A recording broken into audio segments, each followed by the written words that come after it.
Electric field due to large sheet of charge को पढ़ने के लिए मैंने एक सीट बनाई है जिसकी सरफेस चार्ज डेंसिटी सिग्मा है प्लस। तो और ये सीट देखो ऐसे है, ऐसे मतलब इस सीट का जो ओरिएंटेशन है वो ऐसे है, इधर ये इनफाइनाइट तक है, इधर भी इनफाइनाइट तक है, इधर भी और नीचे भी। लेकिन इस तरह से बना ना कर मैं इसको ऐसे नहीं बनाया हूँ, मैं इसको ऐसे बनाया हूँ ताकि आप समझ पाएँ। तो इसकी इलेक्ट्रिक फील्ड ऐसे और ऐसे होगी, जैसे चार्ज है तो फील्ड इसकी ऐसे होगी बोर्ड के बाहर और उधर बोर्ड के अंदर होगी ना। बोलो होगी? Yes sir. लेकिन आप इसको ऐसे समझिए, ऐसे इसको आप ऐसे समझिए, ठीक। वास्तव में ये ऐसे है लेकिन इसको आप अभी ऐसे समझिए, ठीक है? ठीक है? Yes sir. तो अगर ये सीट ऐसे है तो इसकी ये चौड़ाई कितनी है? 0। मतलब यहाँ से यहाँ तक की दूरी कितनी है? 0, क्योंकि ये सीट बहुत पतली है, लार्ज सीट है लेकिन बहुत पतली है, यानी एक कागज के पन्ने की तरह है। इसमें इधर भी ऊपर भी हर तरफ एक्सपेंशन है, इसके ऊपर चार्ज है, लेकिन इस सीट की मोटाई 0 है। तो ये सीट ऐसे है तो और यहाँ पॉजिटिव चार्ज है तो इसकी इलेक्ट्रिक फील्ड इधर निकलेगी। पॉजिटिव चार्ज से इलेक्ट्रिक फील्ड सरफेस के परपेंडिकुलर निकलती है, बोलो भाई, ठीक है? और इधर भी इनफाइनाइट तक जाएगी, मतलब इलेक्ट्रिक फील्ड निकल के ऐसे इनफाइनाइट तक जाएगी, यानी इस सीट की इलेक्ट्रिक फील्ड इधर जाएगी और इधर जाएगी। बोलो ठीक? इधर ठीक है? Yes sir. और मैं इसको ऐसे आपको समझा रहा हूँ कि वास्तव में सीट ऐसे है, लेकिन आप इसको समझिए ऐसे। मतलब आप लोग चूंकि मैं ऐसे बनाएंगे तो आपको दिखाई नहीं देगा ना। अगर मैं ऐसे बनाऊंगा सीट तो एक 2D में वाई जेड प्लेन हो गया ऐसे, और ये एक्स वाई प्लेन है बोर्ड। तो ऐसे अगर बनाऊंगा तो आपको एक लाइन यहाँ ऐसे कैसे बनाए हवा में, तो आप समझ लीजिए ये सीट ऐसे है और मैं इसको बनाया ऐसे हूँ, ठीक है? Yes sir. तो बताओ अगर ऐसे है सीट तो यहाँ से यहाँ तक की वास्तविक दूरी कितनी है?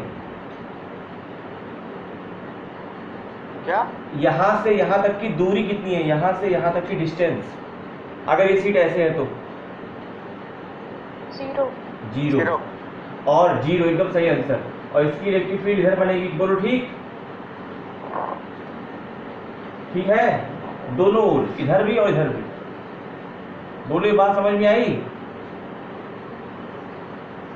अरे ये बात समझ में आई?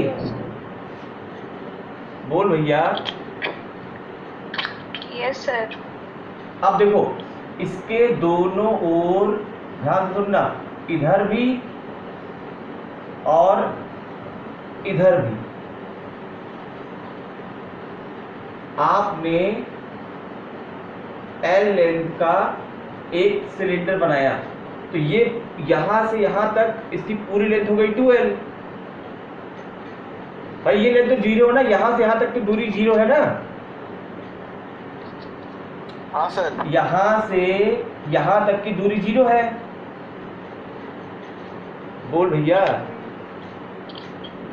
Yes sir. तो ये लेंथ L और ये लेंथ L, तो इस सिलेंडर की टोटल लेंथ इज 2L। और हमको मान लो इस सीट से L दूरी पर यहाँ पर इलेक्ट्रिक फील्ड पता करनी है, तो हम लोग यहाँ पर इसका एरिया वेक्टर लेंगे A इधर भी होगा, सिलेंडर का एरिया ऑफ क्रॉस सेक्शन आमने सामने बराबर होता है, और इसकी लेंथ है 2L। तो हमको सीट से बेसिकली L दूरी पर इलेक्ट्रिक फील्ड पता करनी है, बोलो ठीक? तो सीट से L दूरी पर अगर इलेक्ट्रिक फील्ड है और इलेक्ट्रिक फील्ड ऐसे जा रही है, इलेक्ट्रिक फील्ड लाइन ऐसे, तो मुझे बताओ इस सरफेस को क्या बोलते हैं? सिलेंडर का ये कौन सा सरफेस है? सिलेंडर का ये वाला, ये सिलेंडर है, इसका ये कौन सा कर्व सरफेस है कि नहीं? तो इस कर्व सरफेस को देखो इलेक्ट्रिक फील्ड लाइन टच करते हुए जा रही है ना।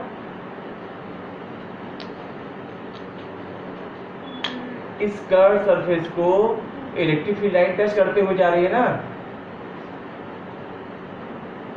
बोलो भाई। तो इस कर्व सरफेस से इसका कर्व सरफेस का एरिया वेक्टर किधर आएगा? सरफेस के परपेंडिकुलर DA, कहीं भी सिलेक्ट करोगे DA ऊपर आएगा। और इलेक्ट्रिक फील्ड देख लो 90 डिग्री पे है, तो कर्व सरफेस से कितना फ्लक्स आएगा? 0।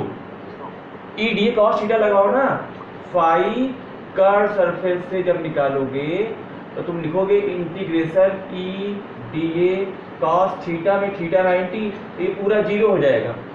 और प्रैक्टिकली भी देखो मैंने बस समझाया था, अगर सरफेस को इलेक्ट्रिक फील्ड लाइन टच करते हुए जाए तो फ्लक्स 0 होगा इधर भी, और सेम कहानी रिपीट होगी इधर भी। तो इस सिलेंडर जिसकी लंबाई 2L है कि कर्व सरफेस से टोटल फ्लक्स कितना आया, कर्व सरफेस से टोटल फ्लक्स कितना आया भैया, 0। कर्व सरफेस का फ्लक्स आया 0। बात समझ में आई, बात समझ में आई। अब देखो इसके क्रॉस सेक्शन में देखो, इस वाले ए एरिया को, इसकी इलेक्ट्रिक यहाँ पे कोई भी एरिया वेक्टर लोगे तो अब उसका एरिया वेक्टर इधर आएगा, बोलो ठीक, क्योंकि एरिया वेक्टर की डायरेक्शन होती है सरफेस के परपेंडिकुलर। तो एरिया वेक्टर यहाँ पर इधर आया और इलेक्ट्रिक फील्ड भी इधर ही है, तो यहाँ बताओ ई और डी ए के बीच में एंगल कितना है, थीटा बराबर 0 है या नहीं, है या नहीं। तो यहाँ पर जब इंटीग्रेशन करोगे ई डी ए कॉस 0 इधर इधर इधर, और यहाँ पर भी वही कहानी रिपीट होगी, यहाँ पे डी ए लोग इधर आएगा, तो ई और डी ए के बीच में यहाँ भी थीटा 0 है। तो जब E D A cos 0 plus E D A cos 0, इसको इधर और इधर जोड़ोगे तो cos 0 1 हो जाएगा, ई कांस्टेंट बाहर आ जाएगा, और डी ए का इंटीग्रेशन यहाँ भी ए आएगा और प्लस यहाँ भी ए आएगा। ए ये एरिया क्रॉस सेक्शन है पूरा, समझ पाए बात। तो टोटल फ्लक्स कितना आएगा, 2EA, बोलो बोलो सर इसकी अप्रोच क्या है सर, पहले ही बता दीजिए। क्या अप्रोच, क्या मतलब, मतलब क्या करेंगे, इलेक्ट्रिक फील्ड पता करनी है यार, शुरू में बताया सुनते नहीं हो। सीट से एल दूरी पर हमको इलेक्ट्रिक फील्ड पता करनी है। हाँ सर। तो ई पता करने के लिए शुरुआत में ही एकदम पहले दिन समझाया था, जब तुम कह रहे थे क्या पढ़ाए आज, तो मैं तुमको पहले दिन बताया था कि इलेक्ट्रिक फील्ड हमको हर बार पता करनी होगी, तो हमको एल दूरी पर इलेक्ट्रिक फील्ड पता करनी है। तो पहले मैंने इस सीट को कवर करते हुए गॉसियन सिलेंडर बना दिया। अब ई पता करने का 2 तरीका है, मतलब 2 स्टेप है। पहला फ्लक्स निकालो इंटीग्रेशन से, जो मैंने सॉल्व किया 2EA आया। फिर फ्लक्स निकालो, बोलो किससे, गॉस थ्योरम से, और वो दोनों फ्लक्स इक्वल कर दो। एक बार फ्लक्स निकालो इंटीग्रेशन से, वो मैंने निकाला 2EA आया। फिर फ्लक्स निकालो गॉस थ्योरम से और दोनों फ्लक्स इक्वल कर दो, क्योंकि दोनों इसी सिलेंडर से फ्लक्स है, दोनों इक्वल होगा ना। Yes sir. तो अब ये बताओ, अगर ये वाला एरिया ए है और ये सीट ऐसे है ऐसे, तो अगर मैं यहाँ पर ध्यान देना, अगर मैं यहाँ पर एक सिलेंडर बनाऊँ, आधा हिस्सा इधर है आधा इधर है, तो अगर ये वाला एरिया ए है तो ये वाला एरिया भी ए होगा। Yes sir. तो अगर मैं इसको तुमको दिखाऊं ऐसे, जैसे ये बना है ऐसे दिखाऊं, और ये एरिया है, मतलब ये सिलेंडर का आधा हिस्सा है, तो ये अगर यहाँ टच कर रहा है तो इतना एरिया इसको काट करके इधर जा रहा है ऐसे, तो इतना एरिया ए है तो यहाँ भी ए होगा, और यहाँ पे चार्ज है, तो कितना चार्ज यहाँ पे ए एरिया में जो चार्ज है वही तो इसके अंदर आया। ये सिलेंडर इसके अंदर सिग्मा इंटू ए, मतलब ए एरिया में जो चार्ज है, सिग्मा इंटू जो ए एरिया पे चार्ज है, जो यहाँ पर ये ए एरिया पे चार्ज है, ये वाला, यही वाला चार्ज इसके अंदर आया ना, सिग्मा इंटू ए, यही तो क्यू इन है। बोल भैया। अब ये बात कहना था सिग्मा इंटू ए यहाँ भी है तो यहाँ भी होगा, क्योंकि सीट के एक ही तरफ चार्ज है, इधर चार्ज है बस, इधर चार्ज नहीं है, समझे ना। हाँ सर। इधर चार्ज नहीं है सीट के, इधर चार्ज है बस, तो सिग्मा इंटू ए यहाँ चार्ज है, वो चार्ज क्यू इन आ गया। सिलेंडर के अंदर कितना चार्ज है बोलो जल्दी, इस सिलेंडर के अंदर कितना चार्ज है बोलो जल्दी, चार्ज कितना है, चार्ज, हाँ हाँ हाँ, सिग्मा ए, सिग्मा ए। अब देखो गॉस थ्योरम लगाओ, फ्लक्स होगा Q sigma A upon epsilon not, Q in upon epsilon not, यानी sigma into A upon epsilon not, और ये फ्लक्स इक्वल होगा 2EA के, क्योंकि ये भी तो फ्लक्स है यार, ये भी तो सर इसका 2EA बता दीजिए। हाँ टू ये बता दीजिए रैंडमली। यहाँ देखो, यहाँ जैसे इसके ऊपर तुमने, पहले सुनो, सीट की इलेक्ट्रिक फील्ड लाइन इसके परपेंडिकुलर होगी, ये समझे, दोनों तरफ। हाँ सर। अब इसके कर्व सरफेस को इलेक्ट्रिक फील्ड लाइन यहाँ भी टच करके जा रही है, यहाँ भी टच करके जा रही है, फ्लक्स कर्व सरफेस से इससे जीरो आएगा। जीरो। अब इसको एरिया क्रॉस सेक्शन को इसको भी कट करके जा रही है, इसको भी कट करके जा रही है, तो इसी दो से फ्लक्स आएगा। हाँ। कितना आएगा? E इसके ऊपर DA एरिया वेक्टर लो, इधर आया उसकी डायरेक्शन, E की डायरेक्शन भी इधर ही है, तो E और DA के बीच का थीटा जीरो आया। हाँ सर। तो E DA cos जीरो यहाँ पे फ्लक्स आ गया, और वैसे ही यहाँ पर भी E DA cos थीटा आएगा, थीटा यहाँ भी जीरो है। सर इसके लिए एरिया वेक्टर बाहर होगा ना?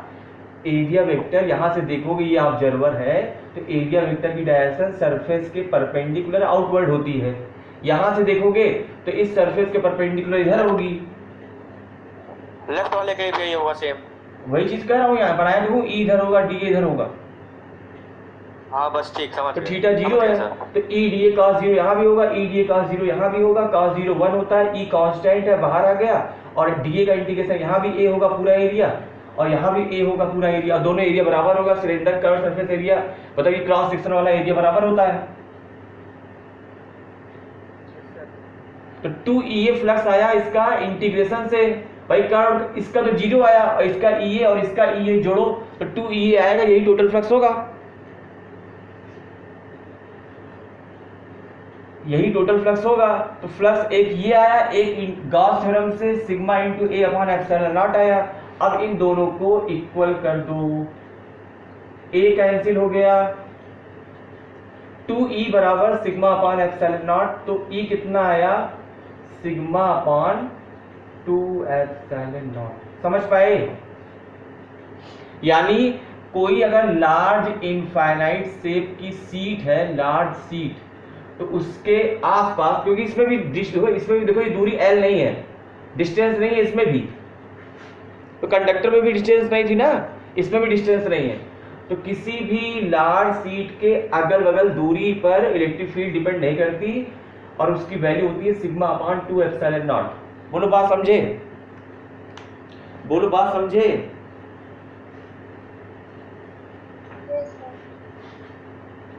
सब लोग बात समझे?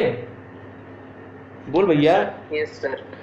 अगर कोई सीट है इनफाइनाइट उसमें एक्सपेंशन है, लंबाई चौड़ाई सब इनफाइनाइट है, और उस सीट को मैं ऐसे रख लूं तो उसकी ये विड्थ तो जीरो हुई ना यहाँ से यहाँ तक की, क्योंकि पतली सीट है और इसके केवल एक तरफ चार्ज है, और इसको मैं क्रॉस करके एक सिलेंडर बनाऊं ऐसे, आधा सिलेंडर इधर है और आधा इधर है, तो यहाँ पर जो एरिया होगा उसी में तो चार्ज होगा। बोलो भाई, बोलो भैया। तो सिग्मा इंटू ए चार्ज हो गया, तो sigma into A upon epsilon not ये फ्लक्स आ गया गॉस थ्योरम से, और 2EA आ गया इंटीग्रेशन से, चूंकि दोनों उसी सिलेंडर का फ्लक्स है तो इक्वल होगा, और इक्वल होगा तो मैंने इक्वल कर दिया, और इक्वल करने पर L ये जो A है वो कैंसिल हो गया, और E की value sigma upon 2 epsilon not आई। बोलो बात समझ पाए?